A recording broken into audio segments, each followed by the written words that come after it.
जालना जिल्ह्यामधील परतूर आणि मंठा तालुक्यामधील जोरदार वादळी वाऱ्यासह झालेल्या पावसानं शेतकरी आणि नागरिकांचं सुद्धा मोठं नुकसान केलेलं आहे।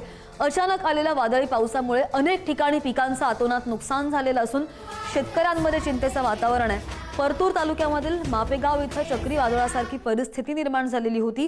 जोरदार वाऱ्यामुळे अनेक घरांवरील पत्रे उडून गेले, तसंच शेतकऱ्यांनी उभारलेले सोलर प्लांट सुद्धा उखळून फेकले गेल्यानं मोठं आर्थिक नुकसान झालंय। तर सालगाव परिसरामधील केळी पिकांचं सुद्धा मोठ्या प्रमाणावर नुकसान झालेलं असून अनेक शेतकऱ्यांचं पीक अक्षरशः जमीनदोस्त झालेलं आहे। ऐन हंगामात झालेल्या या नुकसानीमुळे शेतकरी हवालदिल झाले।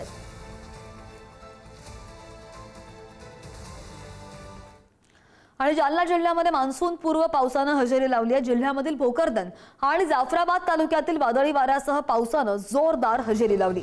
रात्रीच्या सुमारास विजांच्या कडकडाटासह आणि ढगांच्या गडगडाटामध्ये जोरदार पाऊस झाला आणि या पावसामुळे जाफराबाद आणि भोकरदन तालुक्यामध्ये कोणतंही नुकसान झाल्याची माहिती नाहीये। मात्र पावसामुळे वातावरणात काहीसा गारवा निर्माण झालेला असून नागरिकांना उकाड्यापासून काहीसा दिलासा सुद्धा मिळाला आहे।